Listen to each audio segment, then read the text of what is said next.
Inter class में बहुत दिन के बाद कोई वीडियो जो है वो लेकर आया हूं। तो आज हम लोग चर्चा करने वाले हैं इंक्रीजिंग एंड डिक्रीजिंग फंक्शन यानी वर्धमान तथा ह्रासमान फलन के बारे में हम लोग आज पढ़ेंगे। ये जो है ये हमारे एप्लीकेशन ऑफ डेरिवेटिव में सेकेंड एप्लीकेशन है, यानी अवकलज के जो अनुप्रयोग है उसमें दूसरा हमारा अनुप्रयोग है। तो आज यहाँ पर हम जानेंगे कि कैसे पता करते हैं कि कोई फंक्शन इंक्रीजिंग है या फिर डिक्रीजिंग है। चलिए पहले इसके बारे में जानते हैं। जैसे एक फंक्शन ले लिया F x equal x square. अब हमने कुछ x की वैल्यू ले ली -2, -3/2, -1, -½ और 0। इस पे हम फंक्शन की वैल्यू निकालें तो एक्स स्क्वायर है यानी x का स्क्वायर करें तो ये हो गया 4, ये 9/4, ये 1, ये 1/4 और ये 0।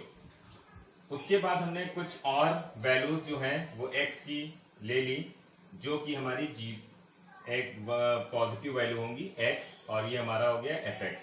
0, 1/2, 1, 3/2 और 2। इनका स्क्वायर किया तो 0, 1/4, 1, 9/4 एंड 4। ठीक, अगर हम इनसे ग्राफ को बनाएं तो देखते हैं कि कैसा ग्राफ बनता है। ये एक्स एक्सिस ये हमारी एक्स डैश कहलाती है, ये वाई एक्सिस और ये वाई डैश, ये हमारा 0। इधर हमारा हो जाएगा 1, 2, ये -1 और ये -2। तो अगर इन पॉइंटों को हम देखते चलें तो पॉइंट हमारे देखिए जो हमें ग्राफ इससे एक मिलेगा वो समथिंग इस तरीके का एक ग्राफ जो है वो मिलेगा। इस तरीके से हमको ग्राफ मिलेगा। ठीक, ये हो गया हमारा इस तरीके से 1, 2, 3, 4 इस तरीके से। तो देखिए जो यहाँ पर x की वैल्यू है वो क्या है, लेस देन 0। ठीक, यानी जो x की वैल्यू है वो 0 से कम है, यानी हम ये कह सकते हैं कि हमारी निगेटिव है। और यहाँ पर जो x की वैल्यू है वो हमारी ग्रेटर देन 0 है। तो अगर हम लेस देन 0 ग्रेटर देन 0 के लिए देखें, ये तो 0,0 यहीं पर आएगा, इसमें भी 0,0 ऑरिजिन यानी मूल बिंदु पे आएगा। लेकिन बाकी पॉइंट को अगर देखें तो यहाँ पर जो x की वैल्यू है वो क्या होती जा रही है, कम होती जा रही है। तो देखते हैं इस तरीके से यहाँ पर, जैसे यहाँ पर जो x की वैल्यू थी उस पे वैल्यू हमारी फंक्शन की ज्यादा थी और फिर धीरे धीरे फंक्शन की वैल्यू हमारी क्या होती जा रही, कम होती जा रही है। यानी ये जो हमारी लाइंस हैं ये क्या होती जा रही, छोटी होती जा रही है। इसी तरीके से यहाँ पर वैल्यू हमारी क्या होंगी, बढ़ती जाएंगी। तो हम समझ सकते हैं कि यहाँ जो फंक्शन की हाइट है, भाई फंक्शन हमारा y एक्सिस पे रिप्रेजेंट करेगा, तो फंक्शन की हाइट क्या हो रही है, धीरे धीरे कम होती जा रही है।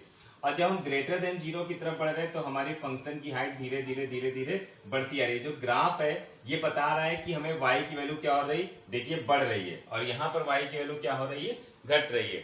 तो यहाँ पर जब x ग्रेटर देन 0 है तो हमारी y की वैल्यू यानी फंक्शन का ग्राफ जो है बढ़ रहा है, यानी वैल्यू उसकी लगातार बढ़ रही है। तो x ग्रेटर देन 0 पर फलन क्या हो गया, वर्धमान यानी इंक्रीजिंग। और यहां x लेस देन 0 पे हमारा फलन क्या हो गया,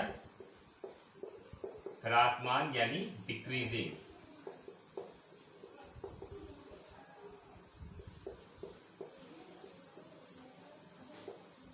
तो ये हो गया कि हम ग्राफ से हम कैसे जानते हैं कि कोई फंक्शन इंक्रीज है या डिक्रीज है। यहाँ पर लगातार y की वैल्यू बढ़ती जा रही है तो x ग्रेटर देन 0 यानी राइट साइड में जब चल रहे हैं तो x की वैल्यू क्या है, ग्रेटर देन 0, और जब लेफ्ट साइड में चलेंगे तो x की वैल्यू लेस देन 0। तो उस पे फंक्शन की हाइट यहाँ पर क्या हो रही, धीरे धीरे घट रही है, और इधर चलने पर धीरे धीरे बढ़ रही है। तो इस साइड में फंक्शन x ग्रेटर देन 0 पर हमारा वर्धमान हुआ और x लेस देन 0 पर डिक्रीजिंग फंक्शन हुआ। कौन सा फंक्शन, एफ एक्स बराबर एक्स स्क्वायर। तो ये तो हो गया कि फंक्शन डिक्रीजिंग और इंक्रीजिंग किसे कहते हैं। अब हम जानेंगे कैसे कि कोई फंक्शन इंक्रीजिंग है या फिर डिक्रीजिंग है, उसके बारे में जानते हैं।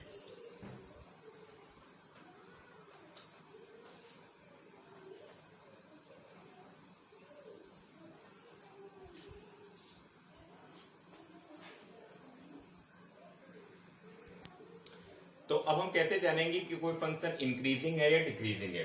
तो increasing and decreasing function at A point, यानी किसी पॉइंट पे फंक्शन हमारा इंक्रीजिंग है या डिक्रीजिंग है, ये हम कैसे जानेंगे। एफ डैश एक्स अगर ग्रेटर देन 0 है इन a, b यानी जो भी हमें पॉइंट दिए गए, इंटरवल दिया गया है, अगर उस इंटरवल पे एफ डैश एक्स की वैल्यू क्या है, ग्रेटर देन 0, तो फंक्शन हमारा क्या हो गया, इंक्रीजिंग।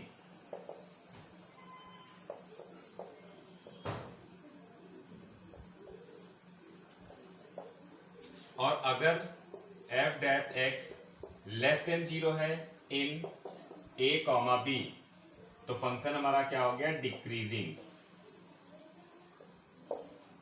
और अगर एफ डैश एक्स इक्वल 0 है इन a कॉमा बी, तो नाइदर इंक्रीजिंग नॉर डिक्रीजिंग। यानी अगर f dash x greater than 0 है in interval a comma b, तो फंक्शन हमारा इंक्रीजिंग होगा। और अगर f dash x less than 0 है तो फंक्शन हमारा डिक्रीजिंग होगा। और अगर इक्वल 0 है तो ना तो इंक्रीजिंग होगा और ना ही डिक्रीजिंग होगा। तो अब इस पर आधारित हम लोग कुछ प्रश्नों को हल करते हैं।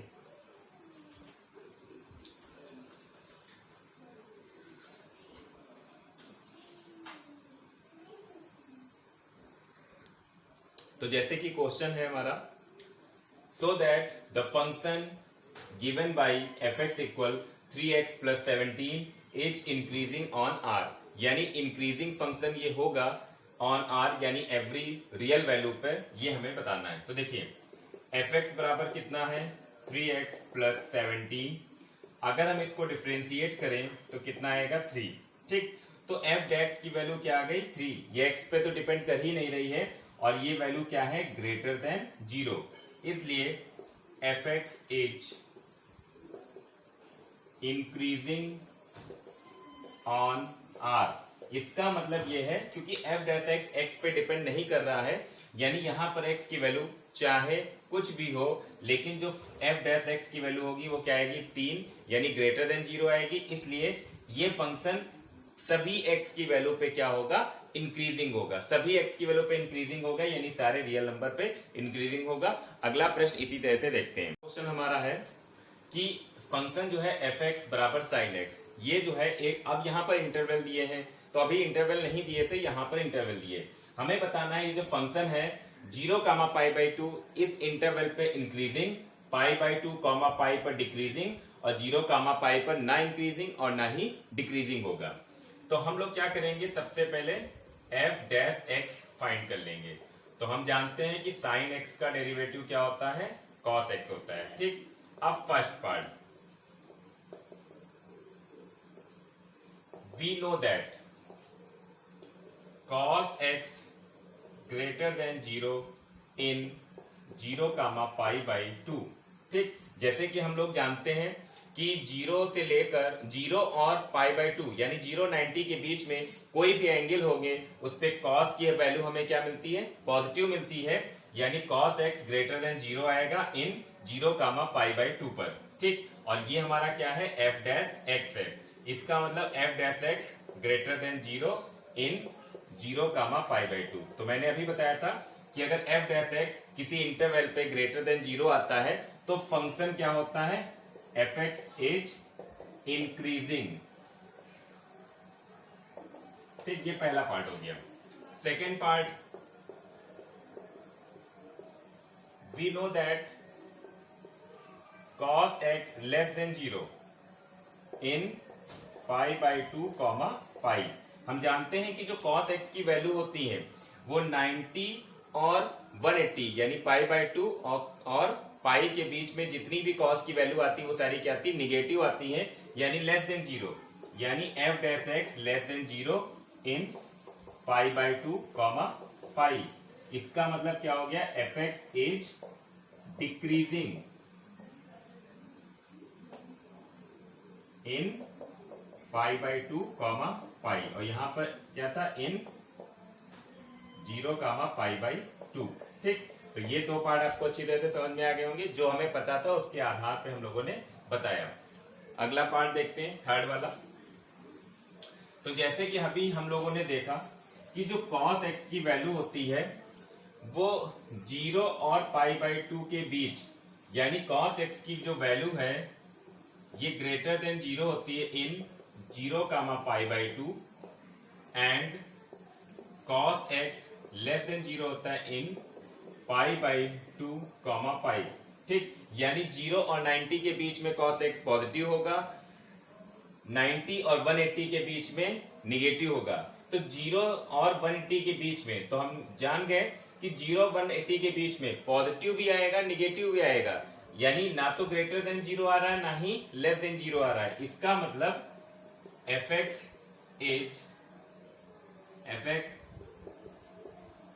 Neither increasing nor decreasing in 0, पाई। ठीक, यानी cos x की वैल्यू बढ़ भी रही है, घट भी रही है, तो या तो बढ़े या तो फिर घटे। ठीक, तो यहाँ पे दोनों काम हो रहे, बढ़ भी रही, घट रही है। इसका मतलब cos x ना तो मतलब जो फंक्शन दिया गया है वो ना तो इंक्रीजिंग है और ना ही डिक्रीजिंग है। तो ये ऐसा क्वेश्चन था जिसमें कि हमें इंटरवल दे दिए गए और तब हमने पता लगाया कि उस इंटरवल पे फंक्शन इंक्रीजिंग है या डिक्रीजिंग है। अब अगला क्वेश्चन हम लोग देखेंगे जिसमें कि इंटरवल भी हमको फाइंड करने पड़ेंगे।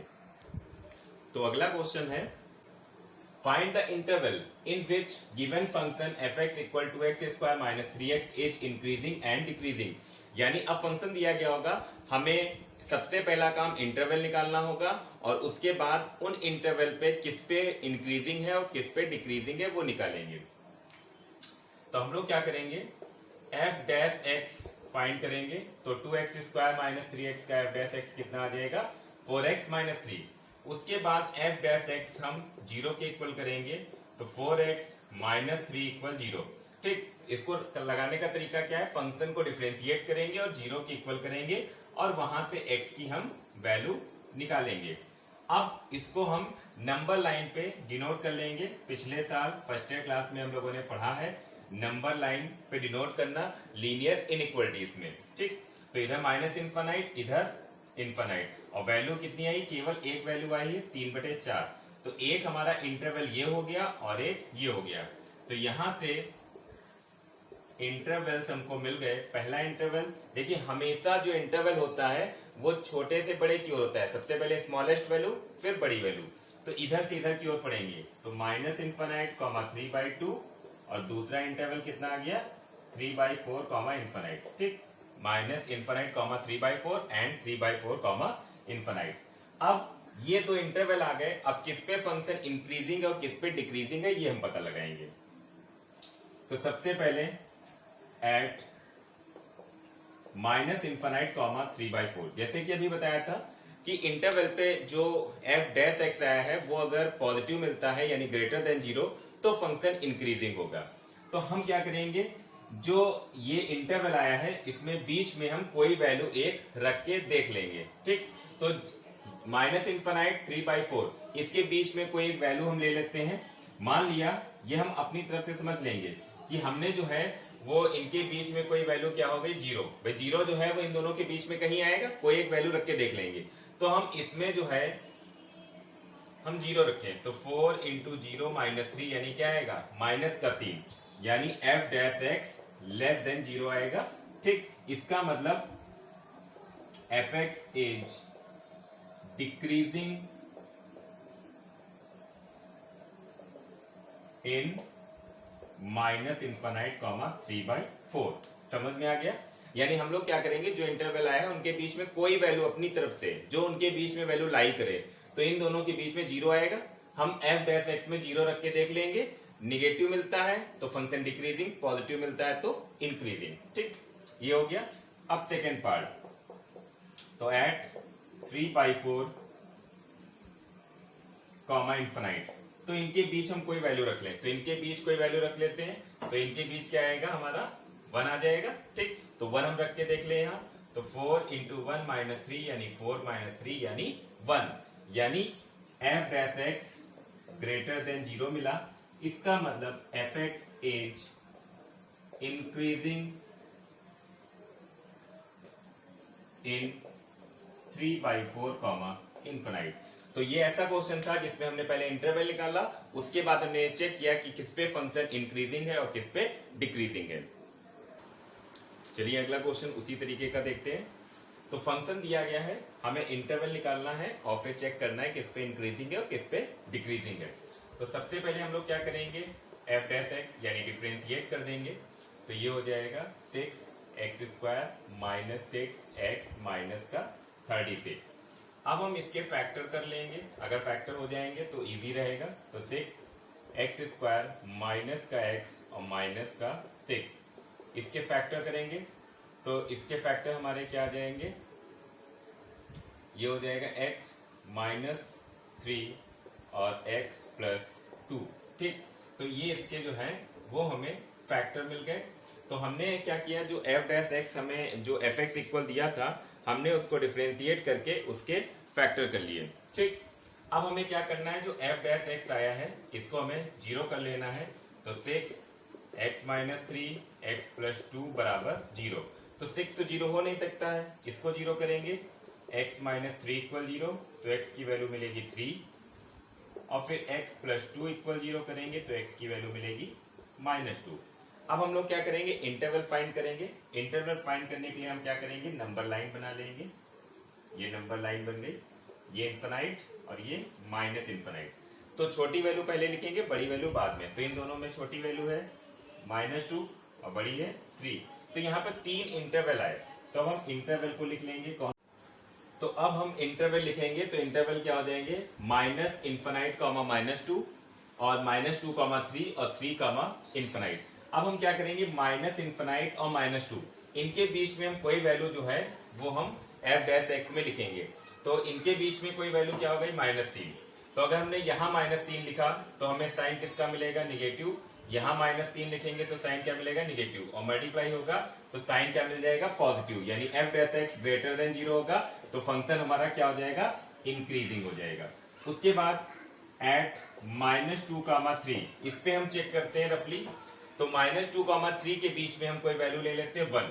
तो जब 1 यहां रखेंगे 1 - 3 निगेटिव मिलेगा, यहां 1 रखेंगे 1 + 2 पॉजिटिव मिलेगा। पॉजिटिव और निगेटिव का मल्टीप्लीकेशन क्या आएगा, माइनस। तो f डैश एक्स क्या आएगा, लेस देन 0, यानी fx इज डिक्रीजिंग इन